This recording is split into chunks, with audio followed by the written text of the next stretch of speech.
Introduction class है, basic चीज़ें बताने जा रहा हूँ। इंट्रोडक्शन टू पर्सनल कंप्यूटर, जिसमें कि हम पर्सनल कंप्यूटर के यानी कि डेस्कटॉप के कुछ मेन कंपोनेंट को जानेंगे। ओके, तो इसमें हम शुरुआत करते हैं। कुछ चीज़ें हमारे पास जो है कि मैंने उसका सीपीयू के ओपन करके रखा हुआ, सारा चीज़ कैबिनेट नहीं लगा हुआ है, तो पार्ट बाय पार्ट अलग है। ये कीबोर्ड है आपका इनपुट डिवाइस, ये स्टोरेज डिवाइस है, ये फ्रंट साइड में आपके जो सिस्टम में लगे रहते हैं सीपीयू में यूएसबी और साउंड का वो है, और लाइट शोभा के लिए दे दिया। दूसरा ये मदरबोर्ड है आपका। अगला मदरबोर्ड के ऊपर आप ये देख रहे हो एक फैन चल रहा है, ये सीपीयू फैन है। ठीक है, सीपीयू फैन है जो कि सीपीयू को कूल करने का काम करता है। सीपीयू फैन में देख सकते हो कि ये हीट सिंक है आपका, और ये प्रोसेसर है। जब प्रोसेसर यूज हो रहा है तो प्रोसेसर हीट होता है। प्रोसेसर हीट होता है तो इसके ऊपर हम लोग पेस्ट लगाते हैं जिसको बोलते हैं हीट सिंक पेस्ट, और ये पेस्ट और इसके हीट सिंक के बीच के लगा रहता है, जो कि प्रोसेसर और हीट सिंक के बीच में पेस्ट लगा रहता है, और प्रोसेसर को हीट सिंक से कनेक्ट करता है, और प्रोसेसर के हीट को एब्जॉर्ब करके इसमें ट्रांसफर कर देता है हीट सिंक में, जो कि आपके शायद अल्युमिनियम का बना हुआ है, और फिर ये फैन इसको कूल करता है और प्रोसेसर आपका प्रॉपरली काम करता है। अगर आपका प्रोसेसर ओवर हीट करेगा तो वो पीसी आपका हैंग करना शुरू कर देता है। ठीक है, तो पीसी आपका हैंग करना शुरू कर देगा, वर्क प्रॉपरली नहीं करेगा। ये आपका मॉनिटर है, ये पावर सप्लाई यूनिट है, जो कि आपके अलग अलग कंपोनेंट के अलग अलग वोल्टेज तैयार करके देता है, एसी को डीसी में कन्वर्ट करता है। तो इसमें आप बहुत सारे वायर देख रहे हो, कलर कोडिंग होते हैं, ऑरेंज कलर होते हैं, रेड कलर होते हैं, ब्लैक कलर होते हैं। जैसे ऑरेंज कलर इसमें है, ऑरेंज कलर ये देख लो 20 पिन 24 पिन का आता लगा रहता है, जो कि प्रोसेसर में लगा रहता है, सॉरी मदरबोर्ड में लगा रहता है, अलग अलग कंपोनेंट के वोल्टेज सप्लाई। ऑरेंज कलर का जो वायर होता है ये आपका प्लस 3.3 वोल्ट देता है। अब 3.3 वोल्ट कौन यूज करता है? रैम, क्योंकि रैम को ऑपरेट करने के लिए अलग वोल्टेज चाहिए, तो 3.3 वोल्ट। उसके बाद आपका ब्लू जो लगा हुआ है इसमें केबल में अगर आप देखोगे तो ब्लू ब्लू देता है -12 वोल्ट। रेड जो है ये आपका देता है +5 वोल्ट। येलो जो है ये देता है +12 वोल्ट। ठीक है, ब्लैक ग्राउंड के लिए इस्तेमाल होता है। ग्रीन पावर सप्लाई ऑन करने के लिए यूज होता है। पर्पल कलर जो है ये +5 वोल्ट स्टैंड बाई के लिए इस्तेमाल होता है। किसके लिए इस्तेमाल होता है? स्टैंड बाई के लिए इसका इस्तेमाल किया जाता है। याद रखना, येलो 12 वोल्ट देता है, रेड 5 वोल्ट, ठीक है, प्लस में, और ऑरेंज जो होता है वो 3.3 वोल्ट प्लस में देता है। ब्लैक ग्राउंड के लिए होता है, ग्रीन आपका पावर सप्लाई ऑन करने के लिए होता है, और आपका व्हाइट केबल भी एक होता है जो कि इस्तेमाल किया जाता है, कनेक्ट नहीं होता है एनसी के लिए। ओके, ग्रे कलर होता है पावर गुड का निशानी होता है। ग्रे कलर देख रहे हो इसमें, ये पावर गुड का निशानी होता है। ओके, 24 पिन के पावर कनेक्टर लगे रहते हैं मदरबोर्ड से, और ये अलग अलग कंपोनेंट को ऑपरेट करने के लिए अलग अलग प्रकार के वोल्टेज की आवश्यकता होती है। कहीं भी वोल्टेज कम करने के लिए इसमें अलग अलग इलेक्ट्रॉनिक कंपोनेंट लगाए जाते हैं। डायोड लगे हुए हैं, रिले लगे हुए हैं, कैपेसिटर लगे हुए हैं, बहुत सारी डिवाइसेस लगे हैं। खैर, आप चिप लेवल का पढ़ाई नहीं कर रहे हो, आप कार्ड लेवल की पढ़ाई कर रहे हो, जो कि आपको ट्रबल शूट करना होता है कंप्यूटर का। ठीक, तो उसमें आपको चिप लेवल का डिटेलिंग में नहीं जाना, और ज्यादा डिटेलिंग के लिए बेसिक इलेक्ट्रॉनिक्स की क्लास में चलेगा। अब हम बात करते हैं थोड़ा सा प्रोसेसर। तो जानते हो इसको कंप्यूटर का ब्रेन कहा जाता है। ये सारा जितना भी इंस्ट्रक्शन होता है ये कैरी आउट प्रोसेसर करता है। इंस्ट्रक्शन जो आपका इनपुट डिवाइस से आया ये कहाँ गया? ये गया प्राइमरी मेमोरी, रैम में। ठीक है, रैम जो है ये कनेक्टेड किससे होता है? प्रोसेसर से, क्योंकि प्रोसेसर को ही लिखा तो डायरेक्ट नहीं होता, क्योंकि ये हाई स्पीड का होता है। ये स्टोर किया आपका गया नॉर्थ ब्रिज के पास, नॉर्थ ब्रिज से प्रोसेसर के पास।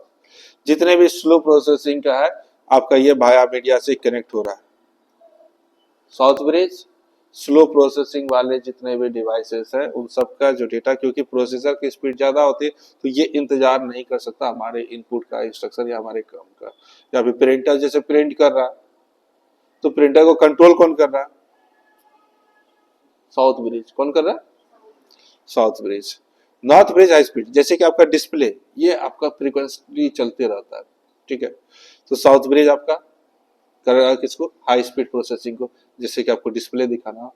प्रिंट हो रहा है, क्योंकि प्रोसेसर वेट नहीं करेगा कि पहले पेज निकल जाए उसके बाद मैं दूसरा काम करूंगा। प्रोसेसर अपना काम करके दे दिया उसको। ऑपरेटिंग सिस्टम में बहुत सारे ऐसे सर्विसेज होते हैं जो कि अपना अलग अलग काम करता है, ठीक है। वो multitasking, multi programming, multi processing, ये ऑपरेटिंग सिस्टम के क्लास में पढ़ेंगे। तो प्रोसेसर क्या कर रहा है, इंस्ट्रक्शन को हैंडल कर रहा है, डेटा पे काम कर रहा है, रिपोर्ट दे रहा है। तो ये अलग अलग कंपोनेंट है जिसको जानेंगे। और ये जो 24 वोल्ट, इसमें 12 वोल्ट का दिया हुआ है, येलो और ग्राउंड दिया हुआ है, ये 12 वोल्ट मदरबोर्ड के पावर सप्लाई के लिए अलग से 4 पिन का लगा हुआ रहता है। आपका रैम है, प्राइमरी मेमोरी, इसमें बायोस है। बायोस का काम होता है दो चीज। पहला, बायोस एक प्रकार का अगर बात करो तो वो प्राइमरी मेमोरी है, लेकिन वो रोम कहलाता है, रीड ओनली मेमोरी। क्या है वो, रीड ओनली मेमोरी। इसमें रोम में क्या होता है, जब मैन्युफैक्चरिंग हो रहा होता है मेमोरी का, उसी टाइम में इंस्ट्रक्शन को सेट कर दिया। किसके लिए इंस्ट्रक्शन सेट किया है, किसके लिए इंस्ट्रक्शन सेट किया है, मदरबोर्ड के कंपोनेंट की, कैसे ये सारे कंपोनेंट काम करेंगे, बेसिक, ठीक है। बेसिक जो इंस्ट्रक्शन होते हैं हर एक कंपोनेंट को, ताकि प्रोसेसर समझ सके, इंस्ट्रक्शन सेट को मैच कर सके। तो उसके सेटिंग को मैन्युफैक्चरिंग के दौरान बायोस में डाला जाता है।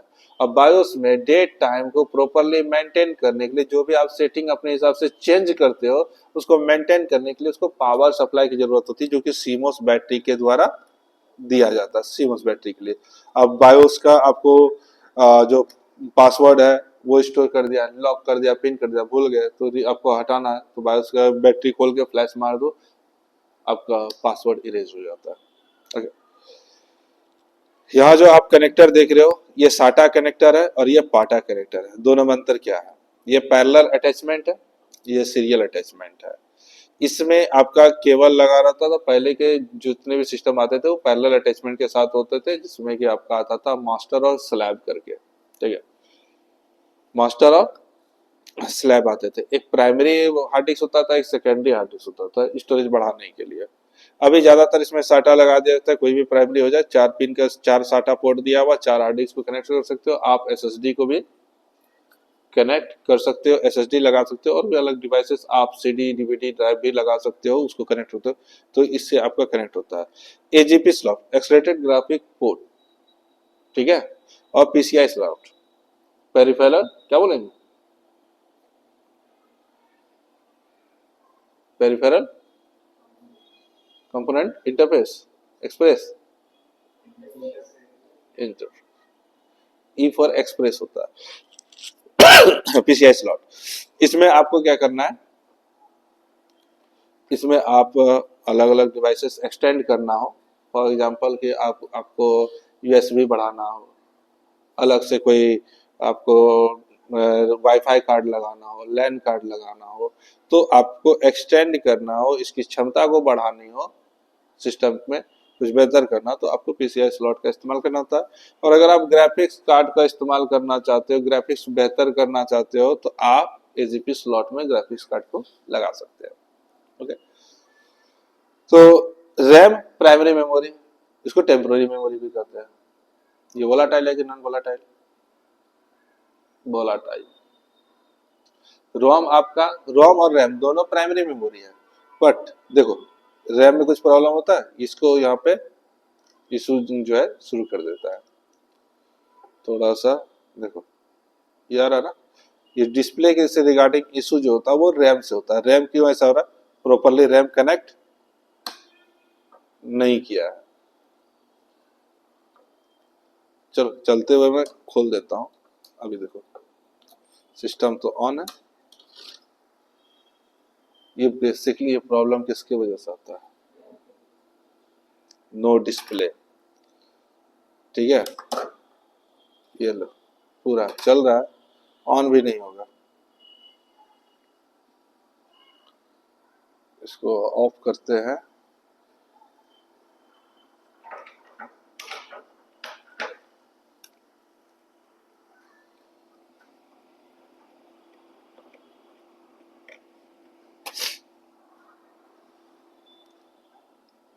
अब देखो ये रिबूट हुआ, रिबूट होने के बाद डिस्प्ले नहीं देगा क्योंकि इसका रैम हमने खोल दिया, यानी कि डिस्प्ले जो है आपका सप्लाई नहीं करेगा। तो उसके लिए थोड़ा सा पावर ऑफ डायरेक्ट रैम को लगाएंगे। ये DDR2 रैम है, 1 GB का।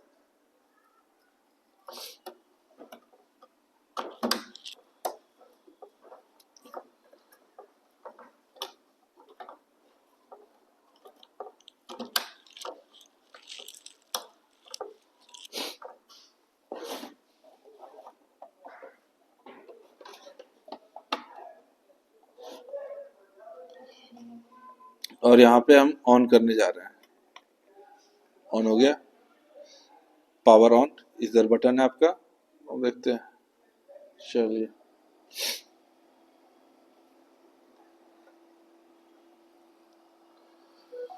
हाँ, ये जो फंक्शन हुआ इसको बोलते हैं पावर ऑन सेल्फ टेस्ट। ये सारी सेटिंग जो आप देख रहे हो, जो इंफॉर्मेशन दिया हुआ, ये बायोस के अंदर में है। किसके अंदर? बायोस के अंदर, जो कि आपका रीड ओनली मेमोरी ये दे रहा है कि बायोस कौन सा, अबाउट बायोस का दिया हुआ है, मेन प्रोसेसर कौन सा लगा हुआ, इंटेल कोर 2 डुओ लगा हुआ है, मेमोरी टेस्टिंग ओके दिखा रहा है, 2 GB लगा हुआ, 8 MB का शेयर्ड मेमोरी आपका, CPU ब्रांड इंटेल का है, कोर 2 डुओ है, स्पीड क्या है 2.33 GHz, ठीक है। Memory frequency DDR2 667 rate frequency rate दिया हुआ है। हमारा IDE में कोई भी कनेक्टर नहीं है मास्टर स्लैब में, जो कि IDE इसको बोल रहे हैं हम लोग। और आपका बाकी जो आपका चैनल में दिख रहा है WDC का हमारा लगा हुआ, मगर ये हार्ड डिस्क लगा हुआ है, उसके बारे में दिखा रहा है। CMOS चेक किया, डिफॉल्ट लोड किया, एरर दिखा रहा है, वार्निंग क्या है, CPU has been change, CPU change किया हुआ है, उसका वार्निंग दे दिया। कहता है कि please reenter CPU setting in CMOS setup and remember to save before quit. F1 से कंटिन्यू करने लगे क्योंकि सेटिंग इसकी गड़बड़ है और सेटिंग को स्टोर करनी थी, इसलिए बोल रहा है कि F1 से कंटिन्यू कीजिए, या डेल बटन को प्रेस करके आप बायोस के सेटिंग में जा सकते हैं, ठीक है। तो हम गए बायोस के सेटिंग में, और सीमोस के फीचर्स को चेंज करना हो तो सबसे पहले यहाँ पे देखो डेट टाइम को सही करना है। तो जनवरी दिखा रहा है, तो कौन सा महीना चल रहा है? नवंबर। 11 11 हो गया, टैब दबाएंगे बगल में, डेट कितना है? 27 तारीख, साल 2024। अब इसको एंटर मारेंगे, आपका हो गया, और नीचे की तरफ जाएंगे, और टाइम कितना समय हुआ? 11:11 ना, 11:11 सेव हो गया। अब सेव करने के लिए हम क्या करेंगे? F10 प्रेस करेंगे। क्या करेंगे? F10 सेव, और ये बोलता है do you want to save and exist, yes save, date time हमारा सेव हो गया। बाकी डिटेलिंग हम बाद में इसको और बायोस के बारे में जानेंगे। अब फिर ये चेक किया, पावर ऑन सेल्फ टेस्ट किया, ओके मिल गया, सारा सेटिंग हमने कर दिया। ओके करने के बाद ये स्टार्ट करना शुरू कर दिया, क्योंकि हमारा डायरेक्टली ऑफ हुआ था, इसलिए एक प्रॉम्प्ट दिया है कि आप सेफ मोड में ओपन करना चाहते हो, safe mode with networking, safe mode with command prompt, या स्टार्ट नॉर्मली करना। तो हम स्टार्ट नॉर्मली करेंगे। एक्सीडेंटली जब सिस्टम आपका ऑफ हो जाता है तो ये ऑप्शन देता है रिकवर करने के लिए, ओके। तो ये हमारा स्टार्टिंग विंडो, इसी को कहते हैं हम लोग बूटिंग। बूटिंग में क्या हो रहा है, नॉर्मली से देखो, ये ऑपरेटिंग सिस्टम कहाँ इंस्टॉल है? Secondary storage. कहाँ इंस्टॉल है? सेकेंडरी स्टोरेज में। और सेकेंडरी स्टोरेज से जो प्राइमरी स्टोरेज में आने की प्रक्रिया है, इसी को हम लोग कहते हैं बूटिंग। तो ये रैम में आके ओपन हो रहा है, तो ये क्या कहला रहा है? बूटिंग। क्या कहला रहा है? बूटिंग कहला रहा है। और ये बूट हो गया, ऑपरेटिंग सिस्टम लोड हुआ, लोड होने के बाद जो आपको सबसे पहला स्क्रीन दिख रहा है, इसको हम लोग बोलते हैं डेस्कटॉप। ये वाला डेस्कटॉप नहीं, या ये डेस्कटॉप नहीं, ये जो स्क्रीन देखते हो जहां पे आप काम करते हो, वर्किंग इन्वायरमेंट जो आपका ऑपरेटिंग सिस्टम प्रोवाइड करता है, उसको हम लोग कहते हैं डेस्कटॉप। क्या कहते हैं इसको? डेस्कटॉप कहते हैं। तो जैसे ऑन हुआ, आपका वेलकम स्क्रीन आया, वेलकम स्क्रीन आने के बाद क्योंकि कोई भी यूजर पासवर्ड हमने नॉर्मल यूजर दिया, पासवर्ड नहीं दिया, मल्टीपल यूजर नहीं बनाया, इसलिए डायरेक्ट जो यूजर था वो हमारा आ गया स्क्रीन पे, डेस्कटॉप आ गया, वर्किंग इन्वायरमेंट आ गया, इस पे काम करेगा। इसमें आपको जो ये आइकन दिख रहे हैं उसको बोलते हैं डेस्कटॉप आइकन। अब आइकन तो कितने प्रकार के हैं? 3 प्रकार के। कौन कौन से? फाइल आइकन, फोल्डर आइकन और शॉर्टकट आइकन। फाइल आइकन जो कि पहचान होता है, अलग अलग जो फाइल होते हैं उसके हिसाब से होता है। फोल्डर आइकन में आपका फोल्डर को क्या करते हैं कि आपको फाइल फोल्डर को कस्टमाइज करने के लिए या फिर उसको व्यवस्थित करने के लिए हम फोल्डर का इस्तेमाल करते हैं। जब आपका फोल्डर बनता है, नोट करने वाली बात है, फोल्डर जो है कोई स्पेस नहीं लेता, जहाँ पर फाइल स्पेस लेता। फाइल में डेटा होता है, डेटा में फाइल नहीं हो सकता। फाइल को फोल्डर में रख सकते हैं लेकिन फाइल में फोल्डर नहीं रख सकते। क्यों? क्योंकि फाइल और फोल्डर को आप व्यवस्थित करने के लिए फोल्डर का इस्तेमाल करते हो, ताकि आपको पता चले कि कौन सा कहाँ पे कैटेगराइज करने के लिए आप इस्तेमाल करते हो। रिसाइकल बिन भी एक प्रकार का फाइल फोल्डर है। कैसा फोल्डर? Temporary folder. कैसा फोल्डर है? Temporary folder. क्योंकि जो भी डिलीटेड आपके फाइल्स होते हैं वो जाके रिसाइकल बिन में रहता है, टेम्पोररी रखता है, आप वहां से उसको रिस्टोर कर सकते हो। ठीक है, उसको आप रिस्टोर कर सकते हो, आपको डिलीट। लेकिन हाँ, एक याद रखना कि ये जो इंटरनल ड्राइव लगा हुआ इसी का डेटा डिलीट किया हुआ आपका रिसाइकल बिन में रहेगा। एक्सटर्नल ड्राइव कुछ भी लगाओगे उसका डेटा डिलीट कर, वो रिसाइकल बिन में आपका नहीं रहेगा, वो परमानेंटली डिलीट हो जाएगा। और परमानेंटली डिलीट करने के लिए आपको शिफ्ट डिलीट का इस्तेमाल करना पड़ेगा, या फिर डिलीट करने के बाद रिसाइकल बिन को आपको खाली करना पड़ेगा, तो डेटा रिकवर होने के चांस नहीं होते। आपको अगर डेटा रिकवर होता है वो लेंथी प्रोसेस है, उसकी हम नॉर्मली बात नहीं करेंगे। तो रिकवर होने का हर एक कंप्यूटर बनाया इंसान ने, होने का बहुत कुछ हो सकता है, ठीक है, लेकिन वो जनरल यूजर के लिए संभव नहीं है, वो प्रोफेशनल के लिए संभव है, लेंथी प्रोसेस होते हैं।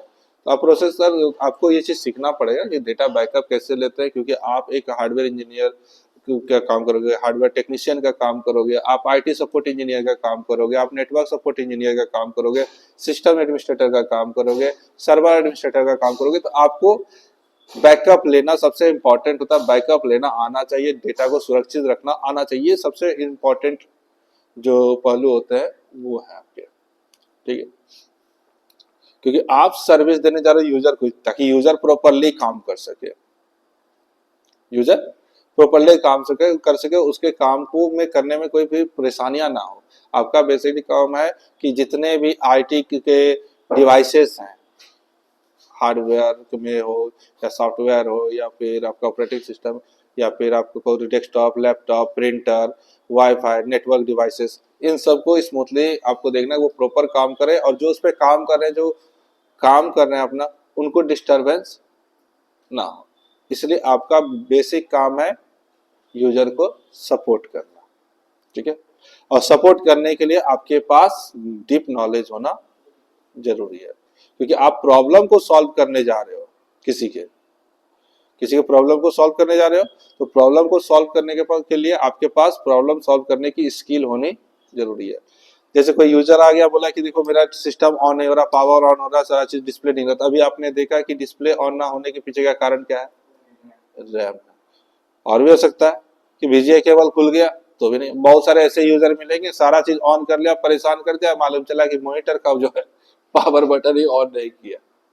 यह भी समस्या आता है, बहुत ऐसे यूजर मिलते हैं जिसको कि सब कुछ कर लिया, परेशान कर दिया, टिकट डलवा दिया किसी से। जब आप काम करोगे तो प्रोफेशनल में आपके पास टिकट आएगा कि रिक्वेस्ट, जिसको बोलते हैं रिक्वेस्ट, आएगा कि मेरे सिस्टम में ये प्रॉब्लम है, आइए सॉल्व कीजिए। जब आप देखते हो तो मालूम चला सब और क्या, और पीछे से मॉनिटर का जो है लाइट पावर ऑफ कर दिया। तो ये बेसिक जानकारी होना जरूरी है कि पावर ऑफ होने से भी तो सबसे पहले देख लो कि क्या हुआ है, कि मॉनिटर में लाइट आ रहा है नहीं, केबल कनेक्ट है या नहीं। इसका नहीं मतलब है कि डिस्प्ले नहीं आ रहा तो सबसे खोल के और सिस्टम का डायरेक्ट रैम लगा दे, साफ सुथरा करके। यह आता बात गया, बेसिक पहले जांच लो, उसके बाद देखो कि रैम में क्या इशू है। अगर आप मॉनिटर ऑन करे हो, नो सिग्नल दिख रहा है, ठीक है, तो उस मॉनिटर आपका ओके है। फिर देख लो केबल कनेक्ट है कि नहीं। अगर केबल कनेक्टेड है प्रॉपरली तो ऑन करो। ऑन करने के बाद देख रहे हो कि कीबोर्ड में दूसरा चीज, एक चीज और देखना कि अगर आपका रैम का इशू होगा तो कीबोर्ड में जो लाइट जल गया, अगर निम्नलॉक बटन वाला जो लाइट जल गया, तो अगर उसको ऑन ऑफ करोगे तो लाइट ऑन ऑफ होगा। अगर वो ब्लिंक कर रहा है तो इसका मतलब है कि रैम भी सही चल रहा है। ये दिमाग लगाने वाली चीज है। और ये अगर सही चल रहा है, अगर वो ऑफ ऑन नहीं हो रहा, तब जाके आप बोलोगे कि केबल में प्रॉब्लम नहीं, रैम में प्रॉब्लम हो सकता है, क्या हुआ है।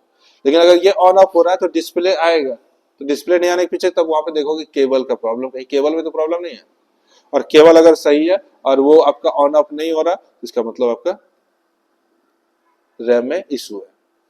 दो रैम रहेगा तो दो में से किसी एक में इशू आ सकता है, मल्टीपल रैम में। और डिस्प्ले ना आने के पीछे भी और एक लैपटॉप जो आया हुआ है उसमें क्या दिखा रहा है, कहता है ऑन हो रहा है, उसमें साउथ नॉर्थ ब्रिज का भी इशू आता है डिस्प्ले ना आने के पीछे का। ठीक है, अगर ये क्योंकि डिस्प्ले का काम यही कर रहा है, ग्राफिक्स का काम बेसिकली किसका है, नॉर्थ ब्रिज का। तो ये अगर खराब हो गया तो आपका डिस्प्ले नहीं आएगा। पावर ऑन दिखाएगा, फैन चलेगा, पर डिस्प्ले नहीं। रैम आप चेक कर रहे हो, रैम ओके है, केबल चेक करो, केबल ओके है, तो वहां पे आपका इसका इशू आता है नॉर्थ ब्रिज का। तो अच्छे से तो मदरबोर्ड कोई महंगा तो आता नहीं है, तो ज्यादातर लोग रिपेयर करने की जगह पे क्या करते हैं, रिप्लेस कर देते हैं। ठीक है, रिपेयर करने की जगह पे क्या करेंगे, रिप्लेस कर देंगे। तो रिप्लेस करना ही बेटर होता है, रिपेयर करने की जरूरत नहीं। लेकिन हाँ, क्या रिप्लेस करना है इसकी आपके पास स्किल होनी चाहिए ना। प्रॉब्लम क्या है, तो डेस्कटॉप में क्या होता है कि आप अगर रैम में प्रॉब्लम, पूरा मदरबोर्ड चेंज कर दोगे, नहीं। सीपीयू हीट करता है कभी कभी। अब सीपीयू भी जो लगा रहे हो, अगर मदरबोर्ड आपने चेंज किया, आप रिपेयर कर रहे हो, मदरबोर्ड में प्रॉब्लम आ गया, आप मदरबोर्ड चेंज करो, तो आपको देखना होगा कि जो आपके पास अदर कंपोनेंट है, जैसे कि प्रोसेसर है, रैम है, ठीक है, इसके जो फ्रीक्वेंसी है, क्लॉक स्पीड है, वो मैच कर रहे हैं कि नहीं कर रहे हैं, क्या ये सपोर्ट कर रहा है कि नहीं। आपने कोर डुओ यूज किया, ठीक है, और आपका G31 का बोर्ड खत्म हुआ, आप जाके लेते आए S61 या S41, उसमें सपोर्ट कौन सा करता है, i3 करता है। S61 आपके पास i3 है, लेकिन सेकंड जनरेशन का काम कर रहा है, सेकंड जनरेशन तक काम करेगा i3 इसमें, S41 में। लेकिन आप जाके क्या करोगे, 61 लेके आओगे, मालूम चला उसमें सपोर्ट ही नहीं कर रहा है। तो अलग अलग सॉकेट साइज के हिसाब से आपको देखना पड़ेगा। जो अब जब आप रिप्लेस कर रहे हो किसी भी कंपोनेंट को, तो उसको देखना कि वो प्रॉपरली सपोर्ट कर रहा है या नहीं कर रहा। अगर अपग्रेड ही करना है तो देखो जो आपके जो भी अदर कंपोनेंट है वो मैच कर रहे हैं या नहीं कर रहे। तो ये बेसिक चीजें हैं जो कि ध्यान देने की वाली बात होती है। खैर, इसके पावर सप्लाई के बारे में बता दिया, प्रोसेसर का काम बता दिया, हीट सिंक का बता दिया, ये क्यों इंपॉर्टेंट है। अगर हीट किया ज्यादा तो आपका हैंग करेगा। ओके, रैम डिस्प्ले के लिए और जो भी इंस्ट्रक्शन जाता है, डेटा जाता है, वो आपका सबसे पहले रैम में रहता है, रैम के बाद कैश मेमोरी के पास जाता है, कैश मेमोरी के बाद प्रोसेसर के रजिस्टर में जाता, फिर वहां पे एलयू काम करता है, एलयू काम किया, वापस फिर उसको कैश में डाला, फिर कैश से रैम में गया। ठीक है, फिर रैम से वापस आपका चाहे आप प्रिंट निकालो या परमानेंटली सेव करने के लिए सेकेंडरी स्टोरेज का इस्तेमाल आप कर सकते हैं। 7 वायर साटा केबल, आपका 40 वायर पाटा केबल, जो कि अब यूज नहीं होता, पैरेलल अटैचमेंट। अभी ज्यादातर सीरियल अटैचमेंट का इस्तेमाल होता है, हाई स्पीड है इसका। एक्सटेंडेड पोर्ट के बारे में बता दिया, एजीपी के बारे में बता दिया, पीसीआई स्लॉट के बारे में बता दिया। और अगर आप देखो इसके बैक साइड बस की अगर मैं बात करूं, तो बैक साइड बस में देखोगे तो यहाँ पे आपको मिल जाता है साउंड का mic in, mic out. Mic in लग गया, साउंड इन, साउंड आउट, दो प्रकार का, साउंड इन भी कर सकते हो और साउंड आउट भी कर सकते हो। यहाँ लैन पोर्ट लगा हुआ है RJ45 कनेक्टर के साथ में, यहाँ पे आप लैन का इंटरनेट कनेक्शन के लिए यूज कर सकते हो, क्योंकि वाईफाई नहीं है तो वाईफाई कनेक्ट करने के लिए पीसीआई स्लॉट का इस्तेमाल करेंगे। यहाँ यूएसबी पोर्ट है जो कि यूएसबी डिवाइसेस को कनेक्ट कर सकते हैं, ज्यादातर भी डिवाइसेस यूएसबी वाले आते हैं। कीबोर्ड माउस को कनेक्ट कर सकते हो। ये पैरेलल पोर्ट है, इसको एलपीटी पोर्ट भी बोलते हैं। ठीक है, ये अब यूज में नहीं है। सीरियल पोर्ट ये भी अब यूज में नहीं है। PS2 माउस कीबोर्ड ये भी अब यूज में नहीं। तो ज्यादा इसके बारे में जान के क्या करोगे, यूज नहीं रहेगा, ना ही आपको इसके सामना करने पड़ेगी। ठीक है, तो बेसिक चीजें आज के बता दिया। अब डिटेल में हम लोग एक एक चीज को अलग अलग टॉपिक पे चर्चा करेंगे और मैं आपको एक एक चीजों को वीडियो अलग से बना के दूंगा। Thank you.